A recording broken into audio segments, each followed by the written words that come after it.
Ava, I am happy that we are craning our necks forward in Advent, the beginning of Advent, these devotionals, with you.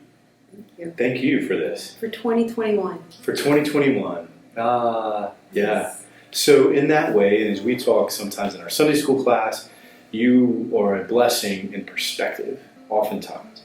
So here's perspective. This reading this day, this Monday, we begin the Advent journey, is deep in 2 Peter.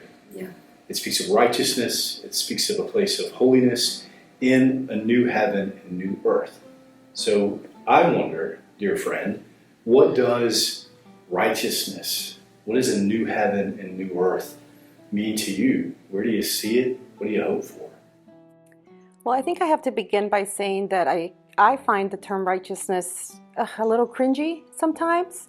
I think that it has been used against people. It has been used to separate us. It has been used to judge people. So when we were first talking about righteousness, my first thought was, oh, I do not like that word, yeah. But I was thinking about this in terms of the righteousness that I have seen, and I was remembering Pastor Zoe's sermon a couple of weeks ago when she came to talk to us.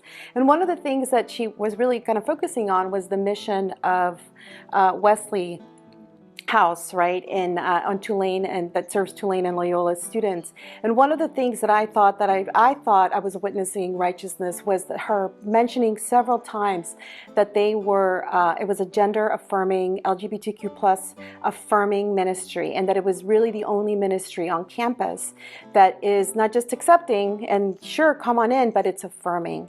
And I thought, to me, like, that is part of righteous. That's a righteous act, is to not only to make sure that everyone who doesn't conform to a certain type of gender identity can be included and can be really felt, because these have been members of our communities that have been excluded, persecuted, shamed out of our ministries, and I think that's really, really a shame.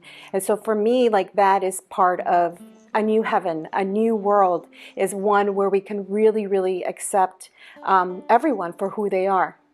So if righteousness is, as you show and share, because I know you well enough to know, that it's sacred space that everyone's open to come into. Absolutely.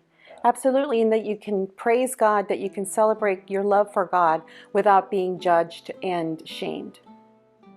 I mean, we're lucky. I mean, have you ever questioned your gender identity? No, me neither. And I feel like we are really, really lucky. And I can't even begin to imagine what it must be like not to fit in, not to feel like that you are one or the other. And so I really think we have to expand our minds and expand our hearts to really bring in everyone. Righteousness here, now. A new heaven and new earth. Happy Advent.